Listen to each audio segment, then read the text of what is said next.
Bonjour à toutes et tous, vous écoutez First Print, votre podcast comics préféré pour une nouvelle émission de notre format Super Friends, qui est ce format dans lequel on va à la rencontre des personnes qui font vivre la pop culture et la culture comics par leur travail. Une émission un peu d'actualité même en fait, qui s'est fait un petit peu à l'improviste, en tout cas qui n'était pas forcément prévue tout de suite, puisque j'ai le plaisir d'avoir à mes côtés Florent de Gletagne de Bliss Édition. Salut Florent. Bonjour Arnaud. Et également à distance, on a Lou Salle qui est aussi chez Bliss Édition. Salut Lou. Salut les gars, ça va ? Ça va très bien, je te remercie de me poser la question. Je disais donc un peu une émission d'actualité parce que c'est vrai que là je me suis lancé dans quelques petits podcasts façon bilan mi-2026 avec les gros éditeurs de comics Delcourt, Urban qui ont beaucoup de bouquins à leur catalogue. Et en soi c'est un truc que je pourrais faire aussi avec les plus petites maisons d'édition pour aborder tous les titres, mais c'est vrai que quand on sort 200 bouquins à l'année ou quand on en sort 20, c'est pas pareil, généralement une émission suffit. Mais par contre il se passe quelque chose là justement à la moitié de l'année 2026 qui motive un petit peu l'enregistrement de ce podcast, un peu sous forme peut-être de témoignage, puisque j'en ai parlé un petit peu dans la dernière revue d'actualité que j'ai faite. Vous avez lancé une braderie, vous êtes coutumier du fait de faire des braderies Valiant régulièrement maintenant depuis quelques années, sauf que là-dedans vous faites part de vos difficultés et en fait d'un appel à l'aide, puisque votre situation elle est vraiment pas au beau fixe à l'heure où on enregistre ce podcast à cause de quelque chose de beaucoup plus grave qui est en train de se passer et qui va avoir un impact sur l'ensemble du milieu du livre en fait, pas que de la BD. C'est la situation d'un diffuseur Macassar. Voilà, donc ça va être un peu le sujet puisque vous faites partie des structures éditoriales qui sont directement impactées touchées par ce qui est en train de se passer avec Macassar. Donc j'ai un peu envie que vous nous expliquiez tout ça vu de l'intérieur, et ça permettra aussi, je pense, avec vous d'avoir toujours des explications sur un peu comment ça marche. Comment ça marche entre les rapports entre un éditeur et une structure de diffusion, de distribution, et pourquoi quand t'as un grain qui se casse dans la machine, il y a tout qui peut se casser la gueule.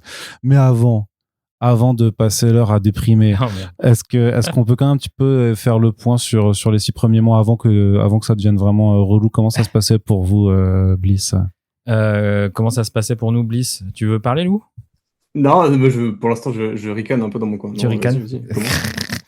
On a eu un bon début d'année avec un titre dont on avait parlé, je crois, ensemble il y a 6 mois, Hello Sunshine, un titre young adulte de Kizzy Young, qui nous tenait beaucoup à cœur et qui a fini par sortir en février et qui a bien fonctionné et qui continue de bien fonctionner depuis sa sortie. Donc on est très heureux. On a eu beaucoup de retours sur les réseaux sociaux notamment, beaucoup de critiques très positives de la presse et du public. Donc c'est vraiment pour un livre sur lequel on a beaucoup travaillé, un gros pavé de 400 pages, on était hyper heureux. Les gens ont vraiment bien réagi, et c'est très bien.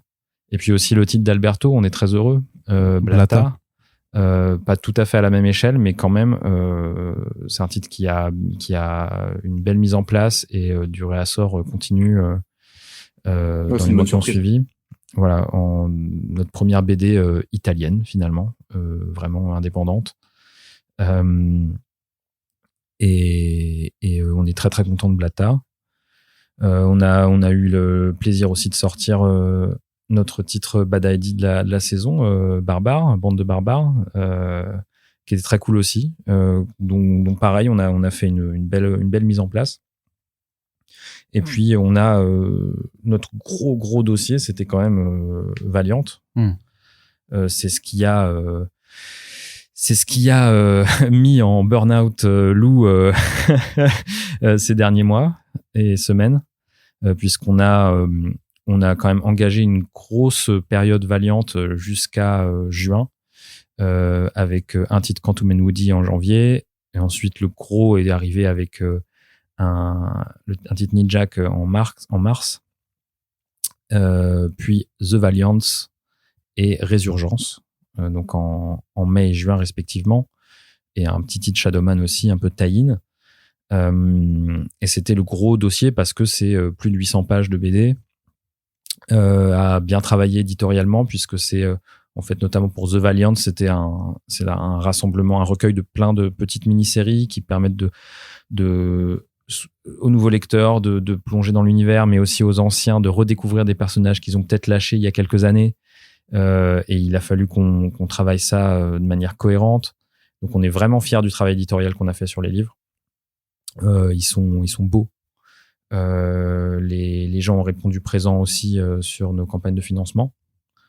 Donc on est fiers d'avoir finalisé ça et que qu'on l'ait bien fait.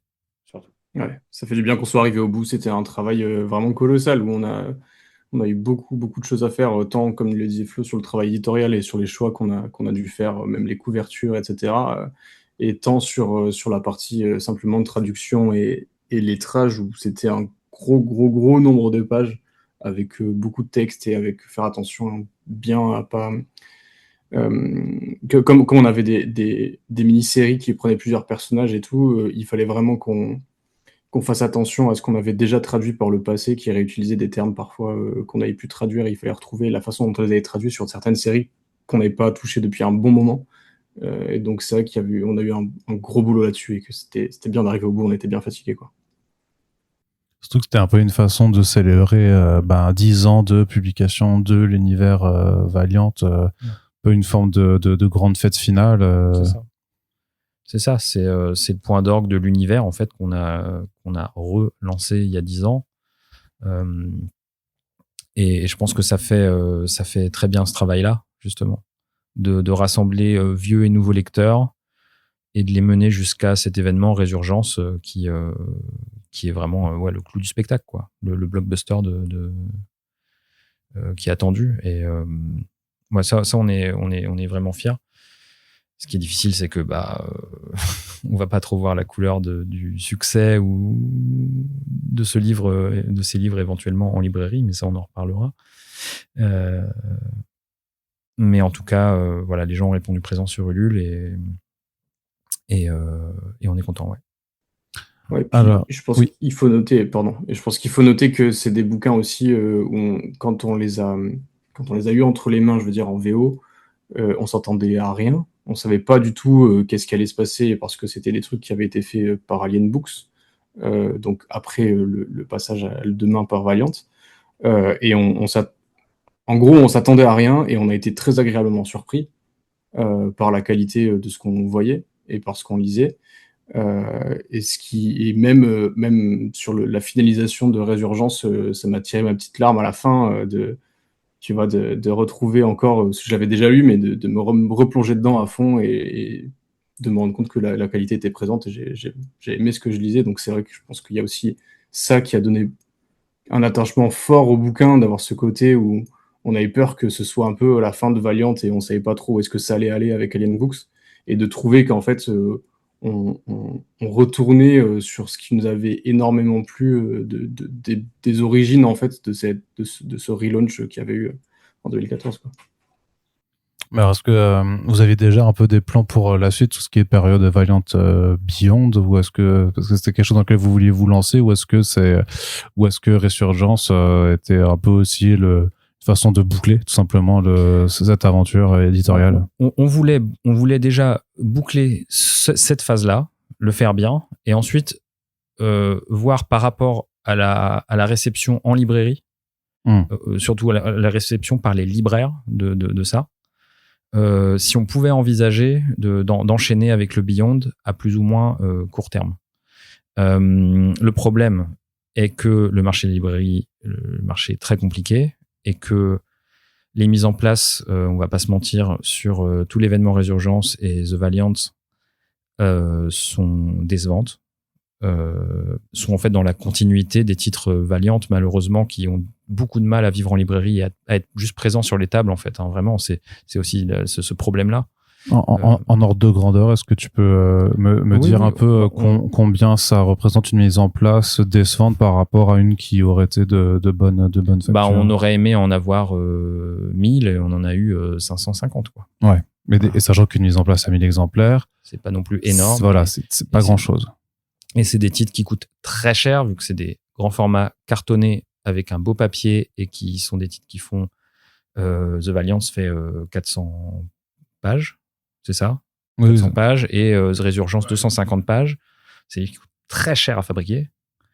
Donc, c'est des investissements massifs, quoi. Donc, il faut vraiment faire...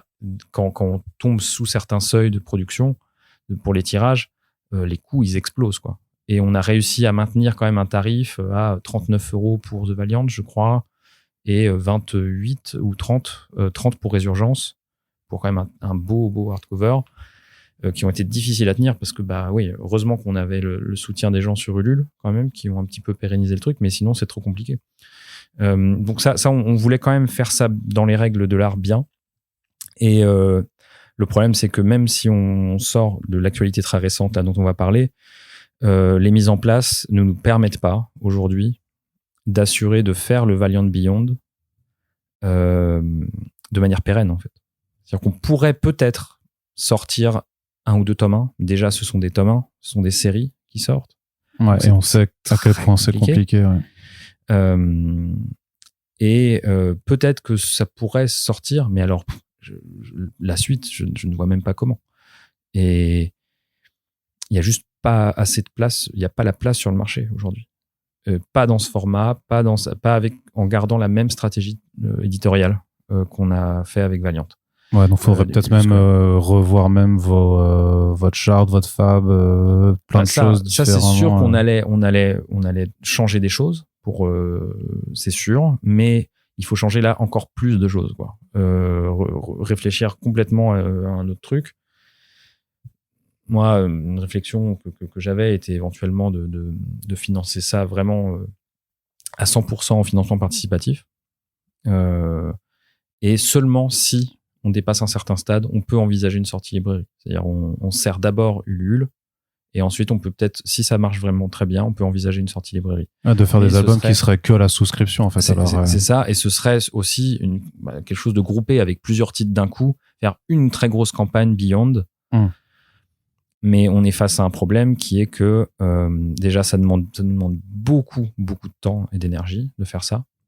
Et on a aussi notre catalogue jeunesse, young adulte, Bad ID, indé à faire. On n'est pas beaucoup, on a une énergie limitée. On a vu à quel point Lou peut en témoigner, c'était chronophage et épuisant de bosser sur ça.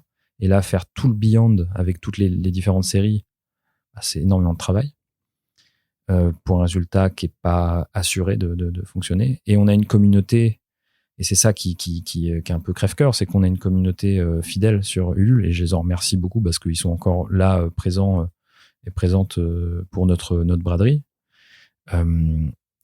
Mais qui malheureusement est pas suffisante en fait pour qu'on lance le Beyond sur Ulule. C'est-à-dire que si on avait, il nous faudrait plus de gens en fait fidèles sur Ulule pour se dire ok, on peut se dire qu'on aura tant de personnes à peu près et que peut-être ça peut marcher de cette manière-là.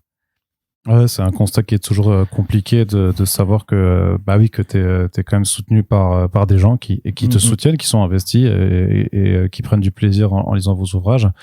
Et cette cruelle réalité qui est que ils ont beau être les meilleurs du monde, ils sont pas assez nombreux en fait pour que le truc soit viable économiquement. Et puis, je vais pas leur faire payer 40 € un one shot de 150 pages. Non. Parce que si on veut les sortir. Oui, tu peux le faire comme ça aussi. Oui, faire ça, mais on ne fera jamais ça. Non, et personne ne vous suivra à ce moment-là non plus. Et ils auront raison de pas le faire. Mais c'est un crève-cœur. Ouais. C'est un crève-cœur. Et puis on lit les messages. Nous, ça nous touche vachement. On en a beaucoup des gens qui nous disent qu'ils aiment ce qu'on fait, qui nous remercient très régulièrement, qui nous parlent des bouquins, qui montrent leur passion et tout. Et à chaque fois, en fait, c'est terrible parce qu'on se regarde avec lui, on est là, mais putain. On a envie quoi. Mais on est dans une impasse. Peut-être que quand Alien aussi conclura ses séries, on verra voir jusqu'à où ces séries se mènent. Elles sont conclues. On a plus de recul sur à quoi ça peut ressembler. Les séries complètes pour des one-shots éventuellement. Donc ça sera pas avant l'année prochaine en fait qu'on pourra réfléchir à est-ce qu'on peut imaginer quelque chose. Déjà, ce sera plus viable que faire des séries. Parce que là, dans l'état des choses, c'est difficile. Ouais, non, c'est pas vraiment la peine. Donc, pour aborder l'actualité qui nous réunit tous et toutes aujourd'hui, par quoi commencer ? Peut-être qu'on va parler juste de Macassar. Est-ce qu'on peut expliquer ce que c'est Macassar ? Oui. Macassar, c'est un diffuseur-distributeur qui existe depuis plusieurs décennies, depuis plus de 30 ans, qui est un diffuseur, c'est-à-dire que il y a une équipe de représentants de commerce en fait qui fait la tournée des libraires pour présenter un catalogue de livres d'éditeurs et les programmes en fait trimestriels de ces éditeurs et qui est chargé en fait de recueillir les commandes des libraires et de défendre un catalogue et de présenter, d'argumenter pour que les libraires achètent des livres. Donc c'est la partie diffusion. Et ils sont aussi distributeurs, c'est-à-dire que là c'est toute la logistique, donc c'est le traitement des commandes et l'envoi des commandes à temps pour les offices, c'est-à-dire les dates de sortie des livres, mais également de réceptionner les retours des libraires, puisqu'en France les libraires peuvent retourner leurs livres et se faire rembourser les livres qu'ils ont commandés sous 1 an. Et donc rembourser les libraires, etc. Et se charger de toute la logistique, faire les réassorts, donc les commandes des libraires quand ils reçoivent les commandes et ils envoient les livres, etc. Donc c'est une grosse machine logistique. Il y en a plein d'autres dans l'industrie du livre. Hein. Il y a évidemment Hachette, par exemple, qui est plus gros. Il y a Interforum, il y a MDS, qui est le distributeur de Média Participation, qui est aussi diffuseur. Il y a Média Diffusion et MDS Distribution, qui fait Urban, Kinaï, par exemple, d'autres, plein d'éditeurs. Et Macassar, il y a les Belles Lettres, il y en a plein d'autres. Macassar a la particularité de distribuer énormément d'éditeurs indépendants, de BD, mais pas que. Beaucoup d'éditeurs engagés, de littérature critique, notamment beaucoup d'éditeurs indépendants diffusés par Obo Diffusion. C'est Météor, c'est les éditions Divergence, c'est Grévis, c'est plein de... C'est des dizaines de maisons d'édition qui font un travail incroyable. Et donc nous, on est diffusé et distribué par cette société Macassar depuis la création de Bliss, depuis plus de 10 ans aujourd'hui. Qu'est-ce qui avait motivé le fait de les choisir eux particulièrement ? À l'époque, c'était un diffuseur-distributeur qui avait encore pas mal de comics, qui faisait pas mal de comics, qui s'occupait à l'époque encore des périodiques Panini et Urban aussi. Il faisait encore les magazines, pas pour la presse, mais pour les faire en librairie. Il s'occupait de ça notamment. Ils faisaient pas mal de comics. Ils avaient un ADN comics quand même, via Panini notamment. Avant que Panini change il y a quelques années. Hein, voilà. Et aussi, c'était, comme beaucoup de maisons d'édition, c'était une des rares structures adaptées en fait aux petits éditeurs indépendants et aux éditeurs qui se lancent de par leurs conditions financières, de par des, on va dire, un fonctionnement assez simplifié pour les éditeurs, une gestion simplifiée du stockage, des prestations, de distribution, de mise à disposition des stocks pour les éditeurs, de retrait, d'expédition. Enfin, voilà, un système très simplifié et qui donc était pratique pour plein d'éditeurs. Et quand on se lance comme nous il y a 10 ans et qu'on n'y connaît pas grand-chose et qu'on a cette solution-là, qu'on nous avait conseillé aussi, on a signé chez eux. Et donc, ça fait très, très bizarre. C'est au-delà des difficultés. Enfin, oui, on va enchaîner sur les questions, mais ça, c'est la présentation de Macassar. Voilà, ouais.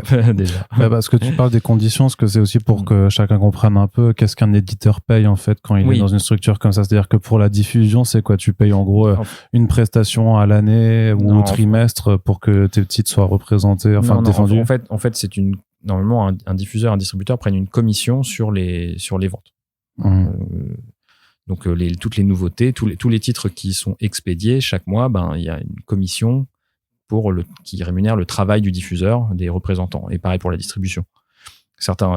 Chaque distributeur a un fonctionnement différent et a des calculs très savants ou des commissions sur certaines choses et pas d'autres. Voilà, tout le monde est un peu différent. Nous, Macassar, en gros, on a un forfait, c'est-à-dire qu'on a une remise sur le prix public hors taxe d'un livre. Un libraire va acheter au distributeur un livre avec une remise.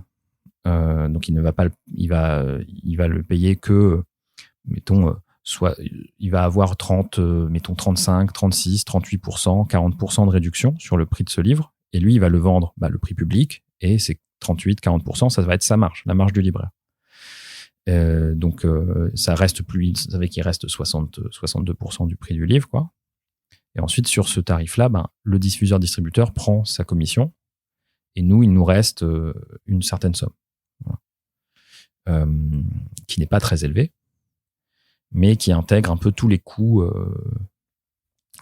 autour de stockage, etc. Donc c'est ça, cette formule un petit peu qui permettait aux éditeurs de vivre sans avoir des surcoûts un peu cachés de stockage, si tel livre est stocké depuis trop longtemps, d'avoir des factures en plus. Voilà, il y a ça, la distribution, c'est un métier qui est très complexe, qui implique des coûts très très complexes, et donc ce sont souvent des choses qui sont répercutées sur les éditeurs, que les distributeurs répercutent sur les éditeurs, toute la complexité de ces frais-là, d'expédition, de conditionnement, tous les gestes qu'il faut faire dans la distribution. Et l'avantage, c'est que là, on avait quelque chose qui était très très simple. Voilà. Parce qu'en général, dans la distribution, c'est que tu payes pour envoyer le bouquin au libraire, tu payes aussi quand le bouquin est renvoyé depuis le libraire vers le stock, tu payes pour conserver le bouquin en stock. En fait, ça dépend des distributeurs, mais on peut potentiellement payer. Effectivement, on paye pour l'envoi, effectivement, les commissions de distribution, voilà. On paye pour le retour, entre guillemets, parce qu'on rembourse, on doit rembourser le livre au libraire quand il le retourne, et ça, c'est nous qui lui remboursons, hein, bien sûr, c'est déduit de nos ventes, hein, qu'on facture ensuite au distributeur. Un distributeur va facturer pour trier le livre une fois qu'il est revenu chez le distributeur. S'il faut le trier, soit le mettre de côté pour nous, pour l'éditeur, ou le mettre au pilon, le mettre en destruction s'il est défraîchi, ou alors il est en bon état et on le réintègre au stock pour qu'il reparte dans la machine, en gros. Réintégrer ce livre au stock va coûter un certain montant. Soit c'est calculé comme étant un montant par exemplaire, soit ça va être un pourcentage du prix de vente, soit ça va être... Il y a plein de méthodes de calcul, mais en gros, tout coûte de l'argent. Apposer un sticker sur un livre, etc. Demander une expédition de livres pour nos festivals, par exemple. Ça, on va payer soit à la palette, soit au kilo, soit à l'exemplaire, selon les méthodes de calcul très savantes des distributeurs. Et le stockage, c'est pareil. Les nouveautés, par exemple, souvent, on ne paye pas de stockage sur une certaine durée. Et à partir d'une certaine durée, il y a un calcul, pareil, très savant, qui en général calcule un coût de surstockage. Et s'il y a beaucoup de livres qui sont là-dessus, à la fin de l'année, on peut avoir une facture assez salée. Donc c'est plein de considérations que les éditeurs ont l'habitude normalement de devoir gérer, qu'ils avaient pas fort. Donc c'était des problématiques qu'on connaissait beaucoup moins chez Macassar. Et pourquoi on les connaissait moins alors ? Parce que s'ils avaient ce fonctionnement-là très simple, justement, qui était assez avantageux pour les... Ouais, c'était géré en forfait, ce qui fait que beaucoup de frais qui aujourd'hui, nous, on doit réfléchir à la manière de les articuler dans notre prochaine nouvelle économie. On doit réfléchir à tout le détail, et notre gestion s'en trouve ça influence notre gestion clairement, et notre prévision de gestion, alors que globalement chez Macassar, c'était dans un forfait où tout était inclus, et même si on avait globalement ces chiffres et ce qu'ils représentaient, c'est toujours différent quand ils sont des chiffres réels, et que le coût est variable en fonction de tous ces paramètres, quoi. Tandis que là, il était fixe. C'est ça, on récupérait une partie du prix du livre, une remise qui était plutôt faible par rapport à d'autres, mais en contrepartie, Macassar faisait sa tambouille et prenait en charge tous ses coûts. Voilà. Il nous reversait un peu moins que les autres, mais au moins c'était tout inclus, quoi. Ouais, ils absorbaient en fait dans cette partie du forfait qui vous était prise, ça permettait de pas vous facturer le renvoi dans le stock. Voilà, c'est ça. Ouais. C'est ça. Voilà, toutes ces prestations-là. Mais alors, du coup, qu'est-ce qui leur arrive ? Eh bien, Macassar est en passe de déclarer sa faillite. C'est une nouvelle qui est tombée il y a très peu de temps, il y a 2 semaines, et qui est sortie un petit peu dans les médias déjà la semaine dernière. Livre Hebdo en a parlé. Actualité aussi. Et si vous suivez les réseaux sociaux de pas mal de maisons d'édition indépendantes, vous avez sûrement vu passer sur Instagram ou sur X des communiqués, des appels groupés de nombreux éditeurs qui alertent justement sur un possible effondrement de plein de maisons d'édition indépendantes. On ne fait pas partie de ces appels parce que c'est surtout de la littérature critique, engagée, politique, qui ne sont pas forcément dans nos cercles, nous, de BD, même si on est engagé par ailleurs, mais voilà, on n'est pas dans ces cercles-là. Mais ils sont touchés comme nous, et comme d'autres éditeurs de bandes dessinées. Et le problème, c'est que Macassar était une structure déjà fragilisée. Ils avaient subi un piratage qui avait touché un système de prise de commande, de gestion qui s'appelait Octave et qui était utilisé par plusieurs entreprises et notamment Macassar. Et malheureusement, ils ont mis beaucoup de temps à se remettre de ça. Le traitement des retours a pris beaucoup de retard. Ça a été, ces 2 dernières années ont été très très difficiles avec Macassar. Tu vois, parce que toi t'étais aux premières, entre guillemets aux premières loges quand ils se sont fait pirater, parce que moi j'avais entendu parler de ça et j'ai vu notamment pas mal de structures qui ont changé tout simplement de distributeurs et diffuseurs parce que visiblement c'était peut-être trop compliqué de bosser avec eux. Vous, ça vous touchait comment et malgré tout vous êtes resté par contre. En fait, déjà il faut trouver des alternatives. Il faut pouvoir assurer de déménager, ça coûte cher de déménager.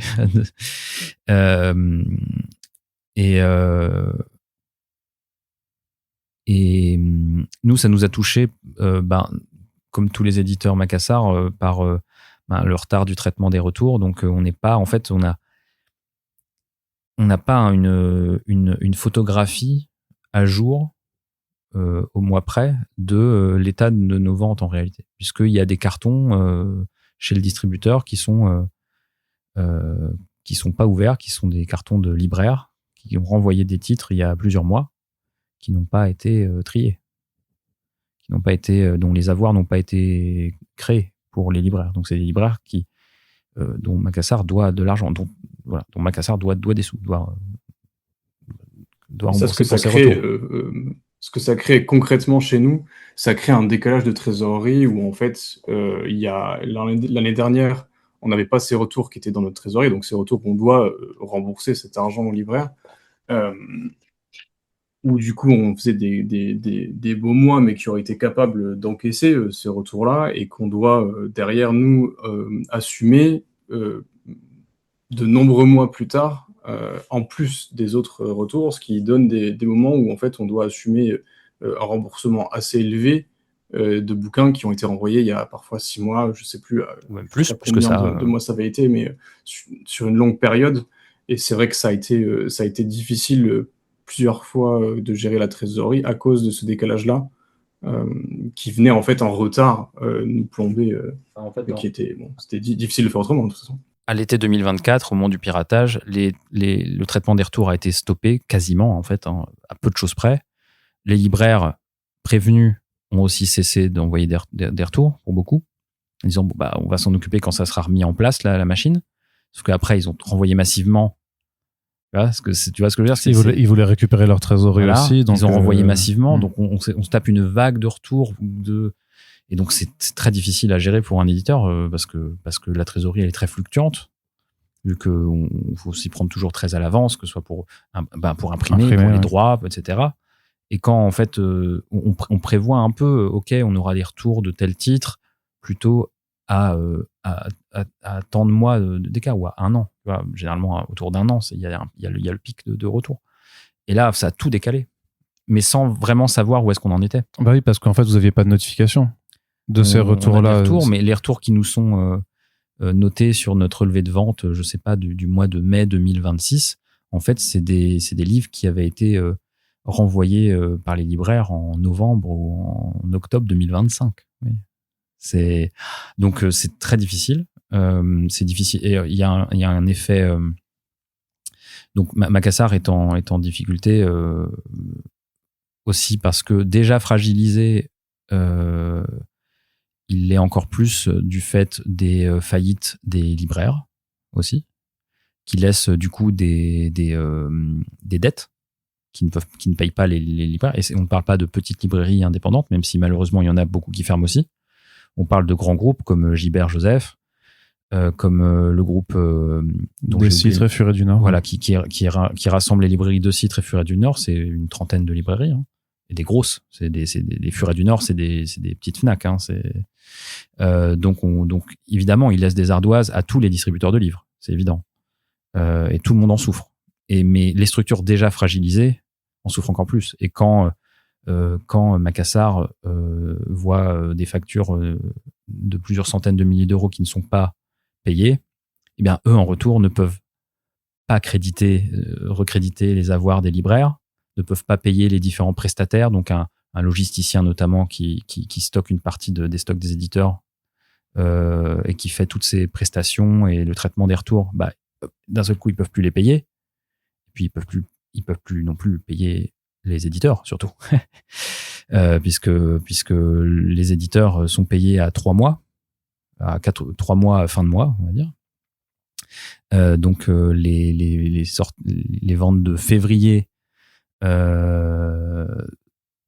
sont payées début juin, grosso modo. Et s'il n'y a pas la trésor, les éditeurs sont pas payés.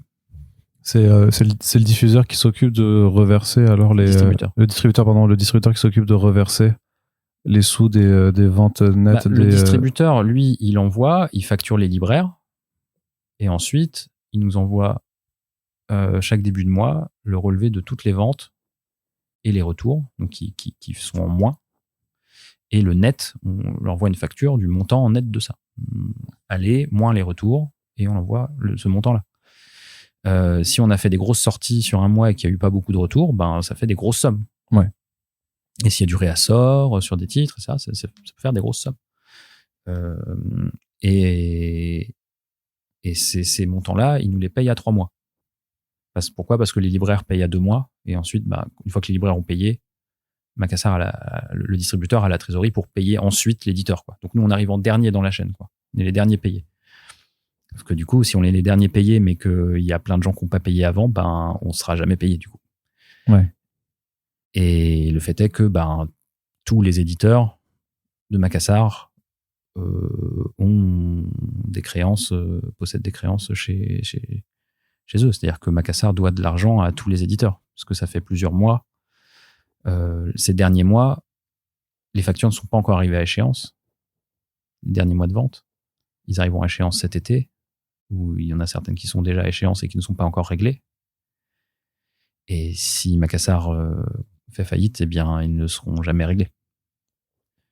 Ouais, c'est terrible parce que t'as quand même d'un côté ce côté de alors on a des retards sur les retours, c'est-à-dire que vous, quand vous gérez votre trésorerie, par exemple, vous pensez jusqu'à un certain moment que, par exemple, que pour un album, vous en avez vendu 1000 exemplaires. Sauf que, en fait, il y en a 500 qui sont retournés. Donc, en fait, d'un coup, vous devez rembourser. C'est dur, hein. 50% de retour. On est vraiment mais c'est le comics. C'est le comics. Ouais, je suis sûr que déjà, ça doit exister. Oui. Voilà.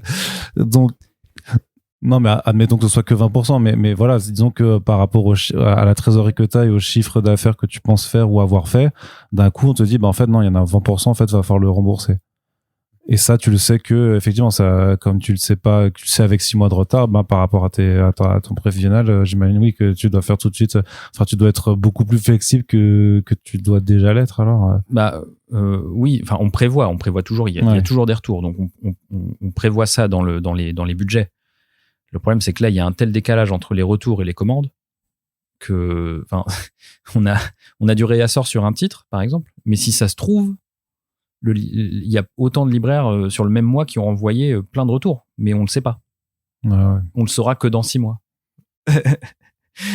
C'est quand même très compliqué à gérer. Oui, même pour gérer ton stock. En fait, tu sais pas ce qu'il y a dans ton stock non plus concrètement. En vrai, on a notre état des stocks, mais si ça se trouve, il y a 300 exemplaires dans les cartons en attente de retour. Non, c'est ce que je voulais dire, c'est que si vont être réintégrés. Voilà, si t'as 300 exemplaires de ton bouquin qui sont dans des cartons et qui sont pas déballés, qui sont pas, on s'occupe pas. Si on se dit qu'il faut, par exemple, réimprimer, et ben on dit en fait non, parce que si ça se trouve, en fait, il y a des bouquins quand même qui sont encore en attente, qui pourraient être réintégrés pour fournir des réassorts, parce que le titre il est en demande.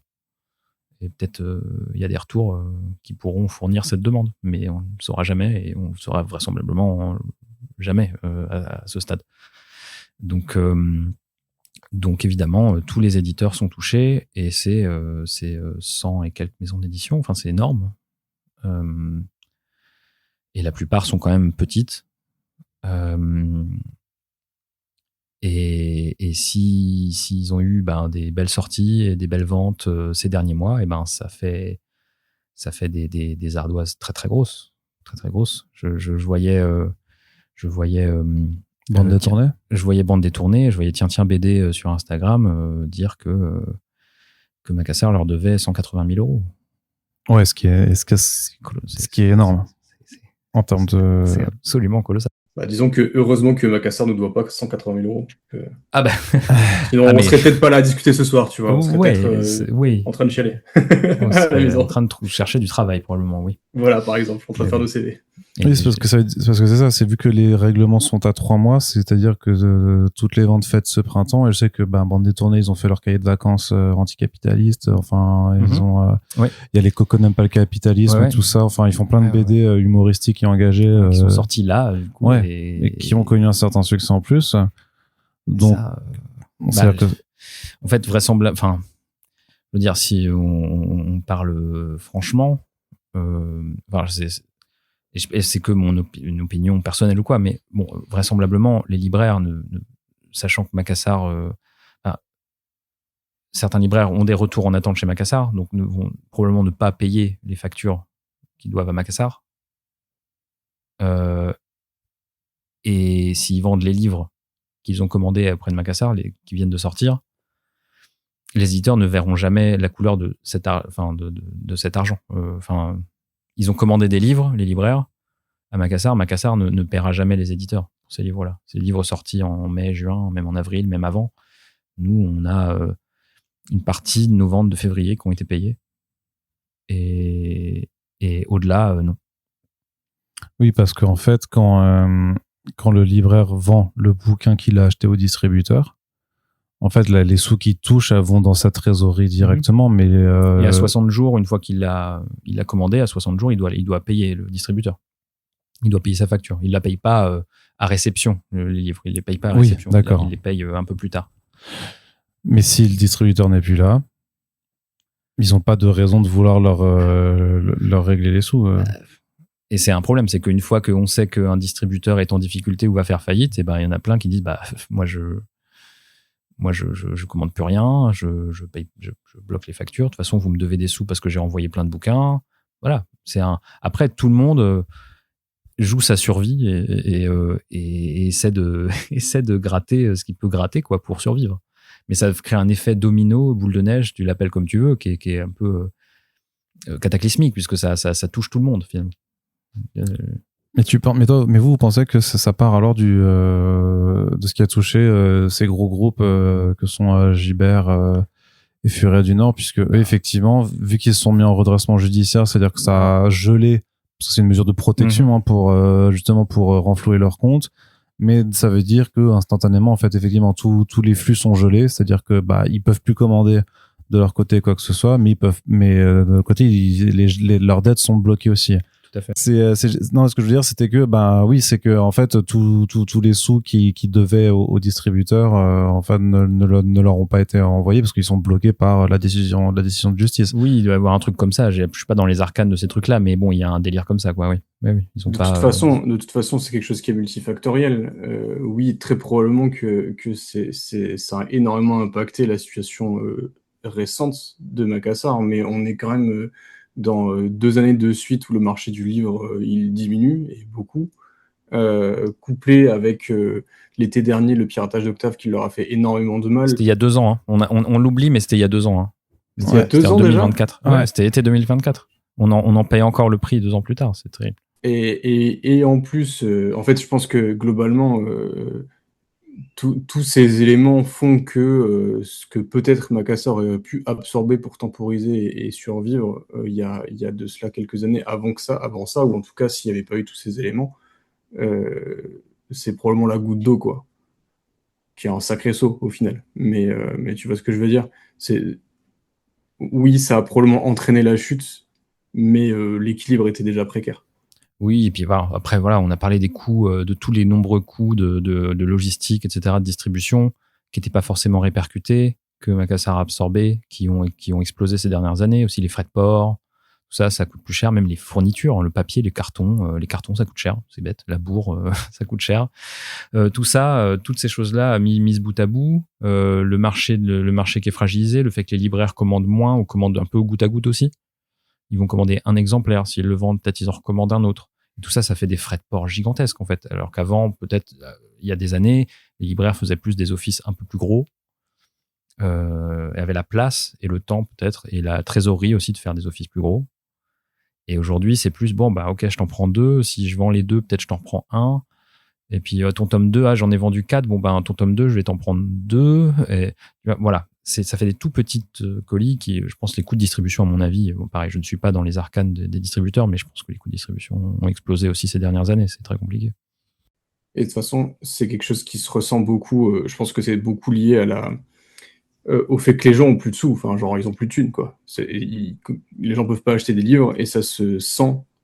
C'est pas l'envie qui manque. Nous, quand on vend en direct, en festival ou en convention ou n'importe où, il y a quelque chose qu'on a constaté plusieurs fois depuis maintenant un moment, que on a plus de gens différents qui viennent nous acheter des livres, et on fait globalement les mêmes chiffres.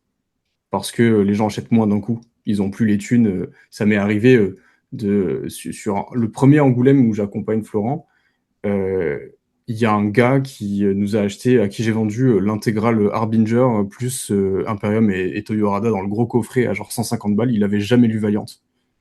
Mais il a pu se permettre de faire ça. Et c'était pas non plus quelque chose de commun, mais c'était pas rarissime. C'était un truc qui arrivait régulièrement, quoi. D'avoir des gens qui kiffent et puis qui mettent 150, 200 balles sur le stand en se disant « Ah ouais, j'aime vraiment ce qui se passe ici, j'ai envie d'en lire plus. » Aujourd'hui, quand quelqu'un nous prend plus de 100 balles, c'est la folie, quoi. Donc je pense que c'est aussi un truc qui est clair chez les libraires et qui impacte aussi toute cette chaîne dans ce sens-là, quoi. Et ça a pas l'air d'être une question de volonté de lire des gens, mais les gens, ils doivent choisir, quoi. On a toujours des gens hyper intéressés qui discutent et tout, mais ils sont là, on fait un tour parce qu'on n'a pas. Disons que les gens qui aiment lire ont des difficultés financières puisque tout augmente et que les salaires n'augmentent pas. Par contre, il y a aussi une étude du CNL qui est sortie là ce printemps qui montre que de façon générale, par contre, la lecture intéresse moins de monde. Donc il y a quand même aussi juste moins de gens, et c'est un truc que je trouve absolument affreux, c'est de se dire ouais, les gens ne veulent pas lire, en fait, genre ça ne les intéresse pas et c'est pas lire des BD, c'est lire de façon générale. En fait, il y a vraiment un désamour profond de la lecture en tant qu'activité et en tant que loisir. Et là-dessus, ouais, je sais pas trop comment on va trouver des solutions, mais le truc c'est que ouais, ça a un impact après, puisque les gens vont moins en librairie parce qu'ils achètent moins de livres. Ceux qui viennent en librairie, ils en achètent moins parce que le coût tout a augmenté, les bouquins sont plus chers, mais aussi tes courses sont plus chères, l'essence pour aller tout coûte plus cher, et donc t'as moins de sous pour tes loisirs de façon générale. Et donc après tu mets vraiment c'est le premier grain de sable dans une mécanique qui fait que toute la machine va s'effondrer, puisque t'as des libraires du coup qui font moins de chiffre d'affaires, dont les loyers augmentent, dont les charges augmentent, enfin dont l'électricité augmente aussi, enfin il y a tout un truc, donc qui se retrouvent avec des exercices qui sont de plus en plus difficiles, donc passent en redressement judiciaire, et ensuite ne peuvent plus payer le distributeur diffuseur qui lui ne peut plus payer après les éditeurs, et c'est vraiment tout qui se casse la gueule. Ouais. Désolé pour le mood, mais c'est juste pour bien réexpliquer que ouais, tout est un peu lié en fait, hein, c'est... J'ai pas lu l'étude dont tu parles, mais est-ce que ça prend en compte typiquement la fin du pass culture, qui, je pense, a fait un mal catastrophique au monde du livre en France, qui, alors qu'il l'avait quand même bien redynamisé, mine de rien, c'est évidemment que c'est beaucoup plus facile de lire quand tu peux le faire à moindre coût, quoi. Oui, c'est dans les facteurs qui expliquent les baisses de volume, puisque de toute façon même en réduisant le montant du pass culture, si on te donne 150 € une année et 50 € l'année d'après, juste mathématiquement on te réduit ton pouvoir d'achat par 3, donc forcément t'auras si t'achetais toujours les mêmes types de bouquins, t'en auras 3 fois moins vendu, même en ayant la même volonté. Mais je pense que je sais pas, il y a une problématique là qui nous dépasse tous les trois et qui sont des enjeux d'éducation à la lecture. Moi, je pense notamment à, je sais plus, parce que moi j'ai quitté l'école il y a maintenant un certain temps, mais quels sont les bouquins qu'on donne à lire aux gamins? Est-ce qu'on leur donne envie de lire en fait? Et est-ce que après ça se traduit aussi en grandissant? C'est-à-dire que si t'as jamais donné envie aux gamins ou aux jeunes de lire et que t'arrives pas à maintenir cet intérêt quand ils sont ados, bien sûr qu'après quand c'est des jeunes adultes, ils en auront plus rien à foutre. C'est juste ça, tu vois. Est-ce que l'éducation donne envie de lire au bouquin? Est-ce que les médias donnent envie de lire aussi de façon générale? Quels sont les livres qui sont mis en avant? Et même par rapport à la BD, vu qu'elle est quand même elle est quand même méprisée encore, tu vois, alors que c'est quand même c'est une lecture comme les autres. Mais bon, le jour où tu verras des médias généralistes s'intéresser réellement à la BD et pas seulement quand il y a Angoulême ou quand il n'y a pas Angoulême, peut-être que ça changera en fait si on parlait régulièrement de ces bouquins-là, tu vois, et pas que pour la rentrée littéraire de Goncourt et Angoulême en ce qui concerne la BD. Donc voilà, je pense qu'il y a tout un tas de choses qui font qu'on s'intéresse moins aux livres de ça, et peut-être qu'il y a aussi un problème enfin pas d'éducation mais de paradigme aussi, si on ne voit la lecture que par le prisme de l'achat en fait. Oui, tu te limites à partir du moment où ton pouvoir d'achat diminue, t'as un impact sur notre capacité à avoir un lectorat. Et peut-être qu'il faut aussi rappeler que les bibliothèques, il y a d'autres façons de lire aussi qui existent, pour au moins que la lecture reste une activité accessible, même quand on est dans une situation de crise où on peut se payer moins de bouquins. Ouais. De toute façon, oui, je pense que tu as raison. Même la seconde main, au point où on en est écologiquement et économiquement, il faut pas se leurrer que effectivement le livre neuf c'est bien, mais même en tant qu'éditeur, et on aime bien que les gens achètent nos livres neufs. Mais si vous pouvez pas faire autrement, acheter des livres d'occasion, quoi. Oui, aller en bibliothèque. Aller en bibliothèque, c'est trop bien les bibliothèques. Tu sais si Bliss, je mets que tu le sais vu que t'es le boss, que vous êtes les boss, mais vous avez une vision un peu des bibliothèques qui commandaient vos ouvrages ou Alors on n'a pas de vision. En fait, on peut pas savoir parce que les bibliothèques doivent passer par un libraire. Ouais, par un libraire, c'est ça. Ouais. Pour commander, donc on sait pas quelle bibliothèque là. Mais on a beaucoup de retours en festival. On voit beaucoup de bibliothécaires qui font le tour et qui nous parlent des titres qu'ils ont chez eux à nous, et notamment nos titres jeunesse et young adult, ils les aiment beaucoup. On a des contacts aussi. Régulièrement, on nous contacte pour faire des présentations à des équipes de librairie, de bibliothécaires, pour présenter nos bouquins et notre travail pour nous faire connaître. Et ça marche plutôt bien. En général, c'est des gens qui apprécient les présentations qu'on leur fait et qui prennent les livres après. Après, c'est comme toujours, on veut que les bibliothèques aient une capacité d'acheter du fonds et de l'argent pour la culture. Et là, ça dépend des budgets. Ça dépend des mairies, ça dépend de tout ça. Voilà. Mince alors. C'est un choix politique. D'un coup, non, t'as dit le P-word. Pardon. Fallait pas. On parle de BD, on peut pas parler de politique quand on parle de BD, c'est pas possible. La lecture, c'est pas politique, Florent, tu le sais bien pourtant. Surtout pas le comics. C'est ça. Mais concrètement, vous, ça vous met, enfin vous le savez donc depuis 2 semaines, cette situation par rapport à Macassar, comment et quel impact vraiment direct ça a sur vous, qu'on comprenne quand même bien. L'impact, c'est que Macassar nous laisse plusieurs dizaines de milliers d'euros de créances, qui est à l'échelle de notre entreprise, qui est petite, toute petite, et beaucoup. Et on est à un moment où, depuis la fin de l'année dernière, on a beaucoup investi pour préparer notre catalogue de fin 2026 et de toute l'année 2027, avec avec une création qui est en cours, avec des droits, avec des traductions, des droits qu'on a achetés, en livres jeunesse, young adulte notamment. On construit un très beau catalogue dans la continuité de ce qu'on fait déjà. On fait aussi beaucoup d'efforts sur les prix, justement pour essayer de garder des prix assez bas, ce qui était un de nos points faibles sur certains titres, notamment jeunesse et young adulte. Mais oui, c'était des contraintes qu'on avait et on essaie de faire beaucoup d'efforts là-dessus. Donc tous ces efforts-là, en fait, c'est très dur là parce que il y a un trou dans la trésorerie, effectivement. Et les conséquences directes, au-delà de juste le fait que là, ils nous doivent de l'argent qu'on touchera jamais, c'est que toute la deuxième moitié de l'année, on n'a pas de distributeur. C'est-à-dire que là, en fait, tous les éditeurs touchés sont à la recherche d'un nouveau distributeur. Là, il y a plein de solutions. Les gens vont aller à droite, à gauche. Certains vont peut-être aller nulle part. Certains vont arrêter parce que peut-être ils n'ont pas de solution financièrement pour retrouver une distribution et une diffusion.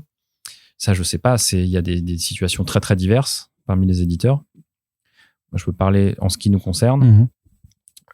On a plusieurs pistes pour un nouveau diffuseur et distributeur. Le problème, c'est que le calendrier de cette industrie étant ce qu'il est, il est trop tard pour planifier des sorties avec un nouveau distributeur à la fin de l'année. C'est-à-dire que ça recommencera, les nouveautés, le travail de diffusion des représentants, et la distribution, ça recommencera en janvier 2027. En fait, le travail de diffusion pourra se faire à partir de la fin de l'année pour les titres du début de l'année 2027. Ça, c'est au plus tôt ce qu'on peut faire.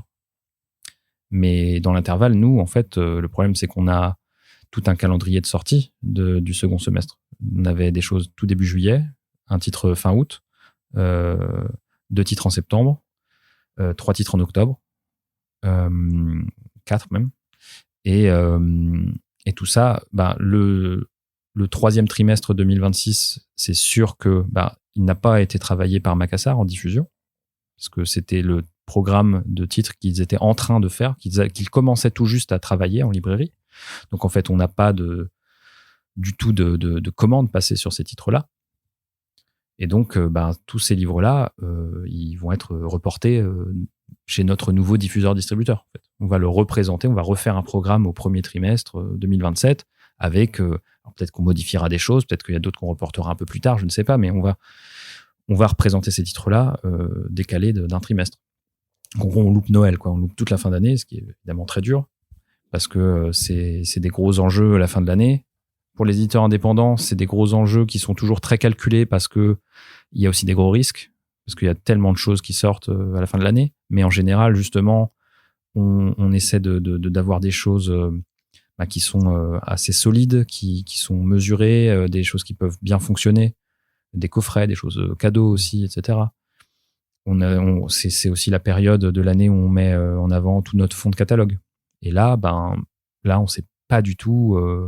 Peut-être qu'on pourra avoir une situation où on pourra avoir une distribution un peu partielle à la fin de l'année quand même. Sur votre fonds, quoi. Sur notre fonds, et que quand même les libraires pourront commander du fonds s'ils veulent, mais il n'y aura pas de travail de diffusion sur ces titres-là.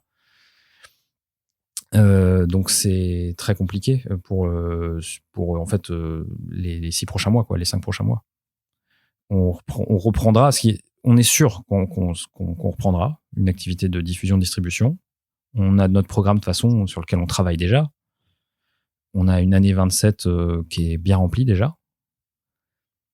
Et donc voilà, le questionnement, la difficulté, c'est réussir à tenir pendant ces 6 mois qui viennent, où on loupe la fin d'année, où les libraires ont des livres à nous en librairie, mais dont les ventes seront jamais... Enfin, on ne va jamais toucher les ventes de ces livres. Sauf si c'est des choses qu'ils ont commandées il y a très longtemps, mais les livres qu'ils ont commandés dans la première moitié de l'année 2026, grosso modo, les libraires vendent leurs livres, mais nous, on va jamais toucher les sous de ces livres-là, quoi. Parce que tu disais qu'effectivement, qu'après, ils faisaient à 2 mois après, ils font le bon, en fait, de la somme qu'ils vous doivent. au distributeur qui ensuite vous la renvoie un mois plus tard. C'est ça, c'est comme ça que ça marche. Qui doivent au distributeur et ensuite le distributeur. Mais si vous avez un nouveau distributeur, non, mais ça c'est en fait les factures elles sont faites par un distributeur. C'est-à-dire que s'il y a un changement de distributeur, elles sont pas retransmises. C'est-à-dire que le nouveau distributeur ne doit rien à un libraire qui a des avoirs en attente chez l'ancien distributeur. D'ailleurs, quand il y a un changement, on va dire propre entre guillemets de distribution, en général, c'est au 31 décembre. À partir du 1er janvier, c'est chez tel distributeur. Donc, libraire, débrouillez-vous pour cleaner votre truc, faire vos retours, vos machins, etc.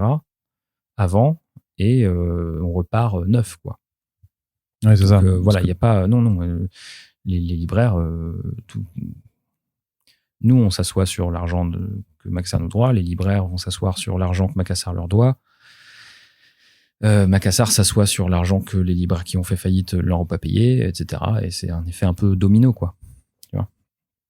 Mais concrètement, là, parce que vu que les catalogues se préparent toujours à l'avance, là, techniquement, pour vos sorties du 3... Donc, on a bien compris, le 4e trimestre 2026, c'est mort. Il sera pas travaillé. Il pourra pas être travaillé parce que d'ici à ce que vous retrouvez une nouvelle structure, en fait, c'est trop tard parce que la diffusion aura déjà fait son taf. Les autres diffuseurs sont en train, là, actuellement, de faire ce travail-là. Donc, il est trop tard pour intégrer un nouveau. Parce que là, vous êtes bloqué, c'est ça.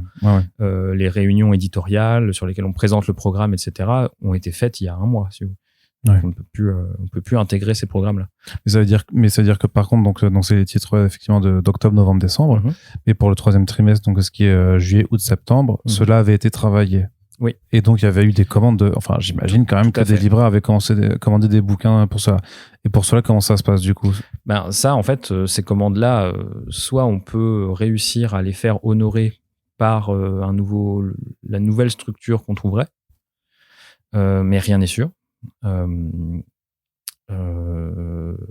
Voilà, on est au stade de l'hypothétique où peut-être qu'on pourrait avoir quand même, à minima, quelques sorties de notre programme du 3e trimestre qui était prévu, qui pourrait sortir quand même sur la 2e moitié de l'année. Alors, ça sera pas aux dates prévues parce qu'on avait des sorties là. Au vendredi 10 juillet, on devait sortir Écuyère avec une baisse de prix à 15 € et on devait sortir Les Couleurs de l'amour, notre illustré jeunesse, avec un prix réduit à 10 €. Voilà, c'était une offre promotionnelle pour ces 2 titres. Ces 2 titres ne sortent pas. Aujourd'hui, les stocks sont bloqués, on les a pas, on peut pas les sortir nulle part. Voilà.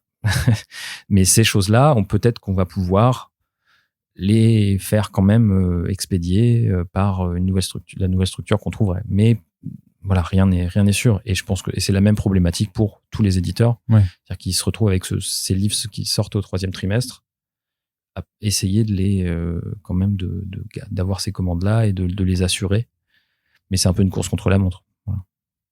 Là, le planning, grosso modo, tous les diffuseurs fonctionnent comme ça. Le travail du début d'année 2027, là, il est présenté fin août, début septembre, grosso modo, à peu près. Donc, il faut que d'ici la fin de l'été, on ait une nouvelle structure pour qu'on puisse présenter le programme en septembre à la rentrée pour le début d'année 2027. Voilà. Tout en prenant ce temps à la fois pour trouver une structure et aussi réagencer votre programme puisque des titres de fin d'année, c'est pas des titres de début d'année. Vous allez pas non plus parce que ça coûte des sous d'imprimer les bouquins, donc vous pouvez pas juste vous dire on va juste tout imprimer et tout sortir en même temps. Non, parce que tu as des coûts démultipliés. Non, et puis en plus on ne sait pas du tout. On a une autre inconnue qui est on va devoir travailler très très dur auprès des libraires pour communiquer sur le changement de diffusion-distribution et garder la confiance aussi des libraires. Parce que c'est dur pour eux aussi, parce qu'ils ont... ils avaient déjà des problèmes. S'ils avaient déjà des problèmes avec Macassar et des avoirs non remboursés... Il faut les convaincre de commander des livres. Prenez quand même nos livres. Parce que vous allez les vendre, c'est ça. Vous allez les vendre quand même. Alors, ils connaissent les distributeurs. Ils connaissent les distributeurs qui fonctionnent bien. Donc, qui sont solides. Donc, ça va aller pour ça. Mais l'image de l'éditeur, forcément, elle est touchée. Même si on explique aux libraires que c'est pas de notre faute et que nous aussi, en fait, du coup, perdre de l'argent, nous, on en perd beaucoup, beaucoup. il va falloir quand même travailler beaucoup là-dessus. Donc on a une inconnue sur quel serait l'accueil de ces livres, à quoi on peut s'attendre. Déjà, il y a une grosse inconnue sur l'état du marché à partir de 2027. Qu'est-ce que ça va donner Noël? Il y a plein de gens et d'acteurs du marché qui prévoient des choses. Il y a des chiffres qui volent à droite à gauche sur dans quel état, à quel point ça va baisser l'année prochaine. Il y a des estimations qui sont très catastrophistes. Ouais. Donc puisque c'est les années de présidentielle, c'est ça. C'est reconnu à chaque fois, tous les 5 ans, c'est une mauvaise année pour le livre. Oui, et puis pour le spectacle vivant, c'est pareil. J'ai travaillé des années dans le spectacle vivant, les années d'élection, les mois d'élection, c'est très compliqué. Ouais. Aussi, par exemple. Parce que les gens sont tendus, ils sont sur autre chose. On peut et... pas faire d'affiches parce que les affiches sont recouvertes par les élections. C'est très compliqué. Et effectivement, c'est pareil pour le livre, et je pense aussi pour d'autres secteurs d'ailleurs. Oui, pour tout le divertissement de façon générale, quoi. Donc faut retravailler parce que évidemment on peut pas juste ajouter les sorties du 4e trimestre 2026 à un programme préexistant. Faut tout refaire pour que ça soit cohérent. Avec un éventuel, avec un festival d'Angoulême l'année prochaine. Revoir nos enjeux. Nos enjeux de la fin d'année deviennent des enjeux pour Angoulême. Donc c'est très différent. Sachant que, est-ce que vous pouvez vous permettre de simplement faire l'impasse sur un titre et de vous dire, tant pis, celui-là, on sortira pas, même si on avait déjà engagé du temps dans la traduction ou le lettrage ou la maquette, que en fait, il y avait un timing, là c'est plus le bon et un autre titre est plus important et donc on peut mettre de côté, mais ne jamais le sortir, c'est très compliqué parce que si on a payé les droits dessus, etc., on est quand même tenu de le sortir, quoi. Et faudrait vraiment qu'on y soit contraint et forcé. Là, a priori, tout ce sur quoi on travaille, ça va sortir. Il faut juste qu'on les place vraiment au bon moment avec la bonne stratégie, parce qu'on a des beaux titres. Hein. On avait. Moi, j'ai pas. En fait, j'hésitais à en parler parce que moi, c'est vrai que j'attendais juste des visuels de couverture un peu plus HD de la part de votre attaché de presse pour faire mes articles sur certains titres de votre programme. Et maintenant, j'ai plus envie de les faire ni même d'en parler parce que je suis pas superstitieux, mais je me dis, est-ce que ça sert, est-ce qu'on peut faire quand même un peu attirer la curiosité des. On peut parler des titres qui sont prévus, qui étaient prévus au 4e trimestre, mais qui seront du coup reportés. Mais on avait un beau programme, ouais. Le nouveau Thunder Cannon. Ouais, Sleep, voilà. Sleep, où le titre est démentiel, c'est trop bien. Mégalithe de Matt Kint et Lewis Larossa aussi chez Bad ID, un titre un peu cyclopéen et que les lecteurs français n'auront pas à attendre 6 ans pour l'avoir par rapport à nous qui l'avions backé en VO. On devrait juste a priori, c'est encore à confirmer parce que c'est une période voilà. A priori ça on voudrait le sortir du coup en début d'année 2027. Hein. C'était prévu pour octobre, là voilà. Pareil pour Sleep, c'est dommage. Sleep était parfait pour Halloween. Ouais. Mais on va pas pouvoir attendre 1 an pour le reporter. Je veux dire, on travaille dessus, on l'a payé, il est beau, on veut le sortir, donc on le sortira quand même dans les prochains mois. De toute façon, c'est des bouquins sur lesquels on travaille et on continue de travailler, Arnaud. Donc, c'est prévu et si on les sort pas, c'est très mauvais signe pour nous, quoi. Tu vois ce que je veux dire? Il y a des trucs qui pourraient être reportés, comme l'a dit Flo, et que peut-être on va choisir de déplacer pour les remettre à un moment plus opportun, parce que là, le faire dans le rush ou quoi, ce sera pas forcément bien, mais on n'a pas encore arrêté notre activité. Voilà, on continue de bosser tous les jours, même si on est très pris par le changement de distributeur et que ça nous prend beaucoup de notre temps. Ça n'empêche pas qu'on continue de bosser sur tous ces bouquins-là, quoi. Moi, j'ai un bilan comptable à faire et là, depuis 2 semaines, je travaille que sur les recherches de nouvelles structures et comment on va. Si on a du coup lancé notre braderie, c'était l'autre point, il fallait qu'on le fasse. C'était déjà prévu avant et c'est vraiment fortuit. Hein, vraiment, c'est fortuit qu'on ait cette news-là et que du coup, cette braderie Valiant revêt une importance plus grande. Ouais. On avait déjà prévu de la faire, que ce serait notre toute dernière braderie Valiant. Là, elle est encore plus importante parce qu'effectivement, on vient d'avoir la news de Macassar. Donc cette trésorerie, ces ventes directes, c'est ce qui est le plus important aujourd'hui. Et ça a été relayé par tous les éditeurs touchés là sur les réseaux sociaux. comment soutenir ces éditeurs-là. Oui, c'est ça la question, c'est comment est-ce qu'on vous permet de respirer un peu c'est faire de la vente directe. C'est acheter en direct auprès des éditeurs sur leur boutique en ligne. Certains éditeurs ont même lancé des cagnottes Hello Asso, donc vous pouvez faire des dons. Donc nous, on a une boutique en ligne sur notre site, blissedition.com. C'est moi qui fais les colis avec amour. Là, il y a des choses qu'on va recevoir justement pour faire un gros réassort, vu que on doit vider tous les stocks de notre distributeur avant qu'il déclare faillite, parce qu'après, on n'a plus la main là-dessus.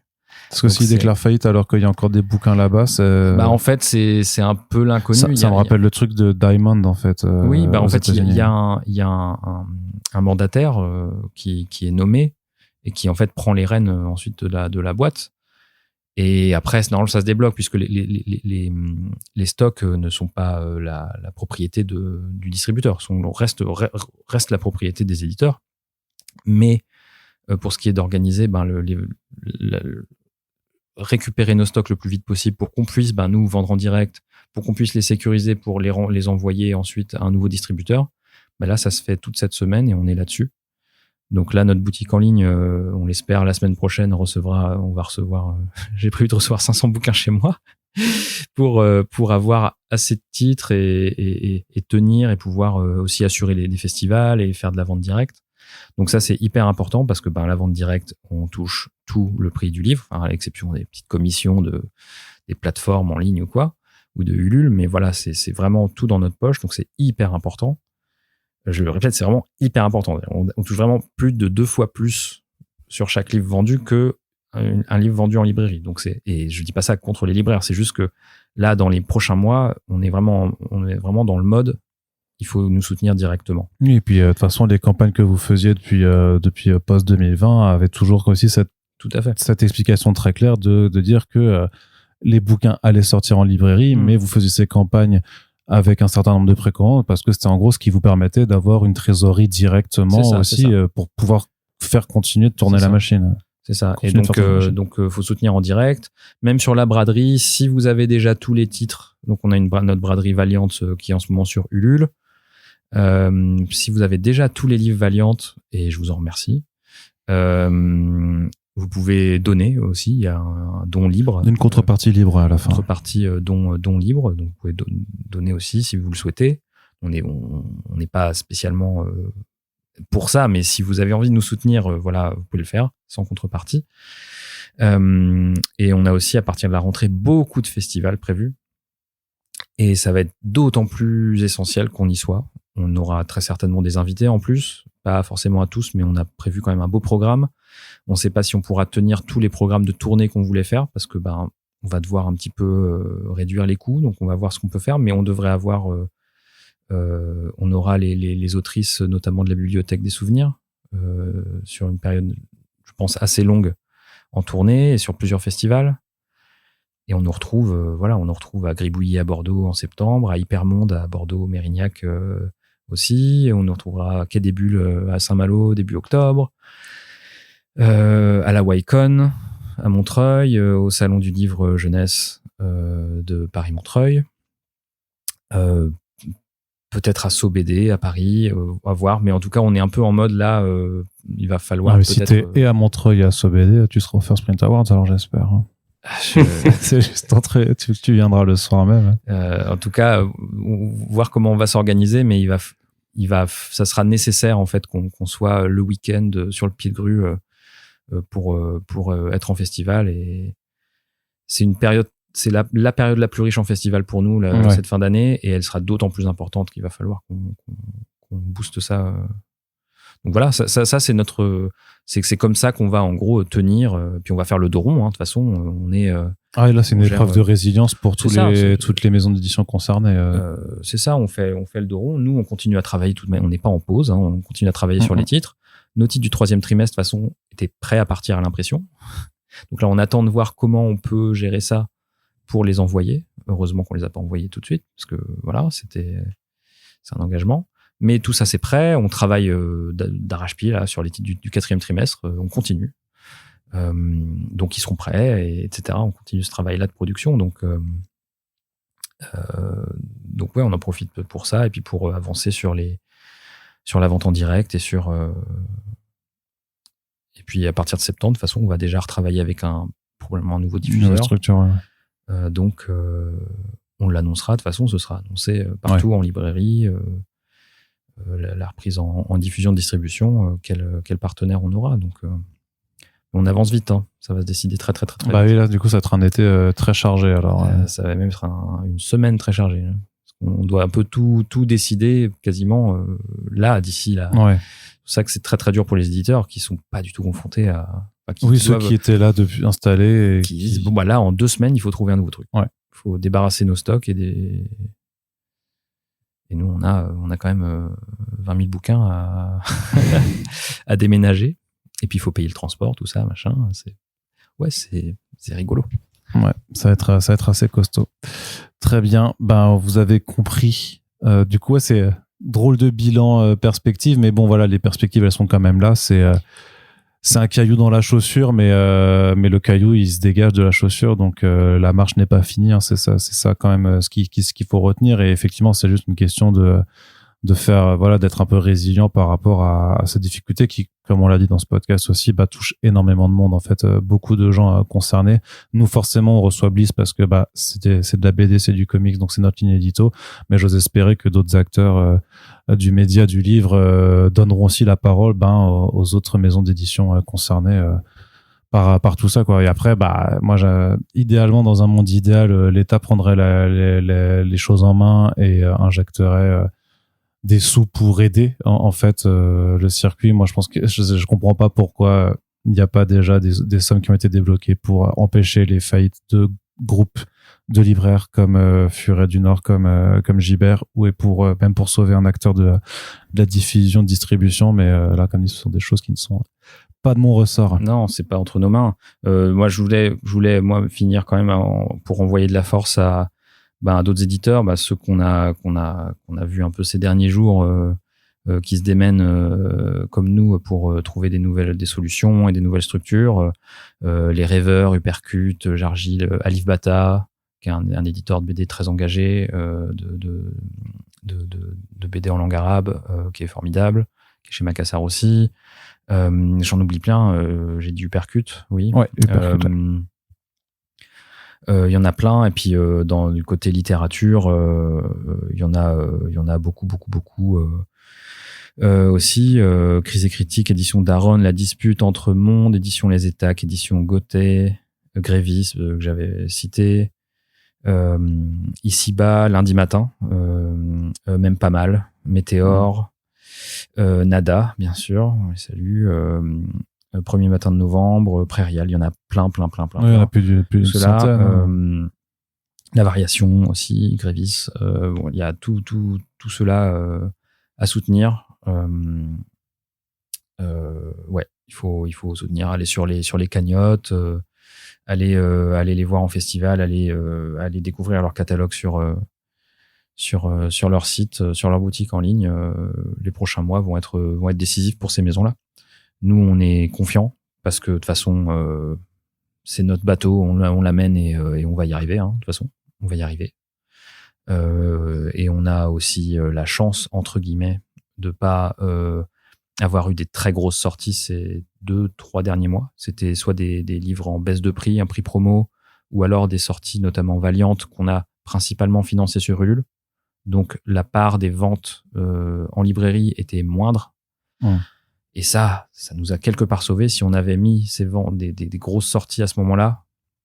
Ah oui, tu te retrouveras avec, comme bande détournée, un truc où tu aurais fait un carton et 180 000 euros de vente que tu pourrais pas récupérer. Là, ce sera un autre délire. Voilà, donc on s'estime. On va peut-être pas dire chanceux non plus, mais dans votre malheur, quand même un peu moins malheureux. Mais voilà, on bosse et on trouve aussi plein d'autres solutions. De toute façon, le CNL est au courant de la situation. Hein, ça, ils savent qu'il y a une crise. Donc, on verra s'il y a des choses de ce côté-là. Moi, je compte pas vraiment particulièrement dessus, de toute manière, vu que les politiques publiques sont pas orientées là-dessus. Non, pas trop. Actuellement. Non, on compte sur notre sur notre travail, le fait de faire le dos rond, de trouver de quoi vendre en direct ces prochains mois, avant de reprendre avec un super beau programme. Très bien. En tout cas, moi, je te souhaite bon courage. Merci. À toi aussi, Ilou, à distance. Merci.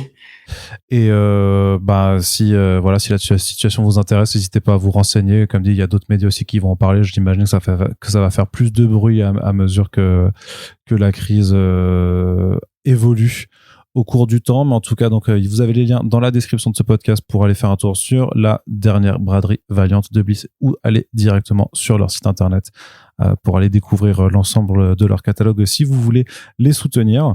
N'hésitez pas aussi à soutenir le podcast parce qu'on est tous un petit peu liés. Moi, s'il n'y a plus d'éditeurs de BD, j'ai plus de travail non plus parce qu'il n'y aura plus de BD à chroniquer techniquement. Enfin, s'il n'y a plus d'auteurs de base aussi, quoi. Mais bon, si les auteurs peuvent plus être publiés, ça va être compliqué aussi. Bref, vous l'aurez compris, vous pouvez partager surtout le podcast pour que l'information qui est contenue dans nos émissions soit également accessible et diffusée au plus grand nombre. Je vous dis merci. Merci, vive les médias indépendants. Messieurs. Merci pour l'invite. Et de toute façon, on se reverra en fin d'année. J'espère qu'on pourra en parler avec un peu plus de soulagement d'ici là. Grave. Merci à toutes et tous de nous avoir écoutés et on se dit à très bientôt pour les prochains podcasts. Ciao.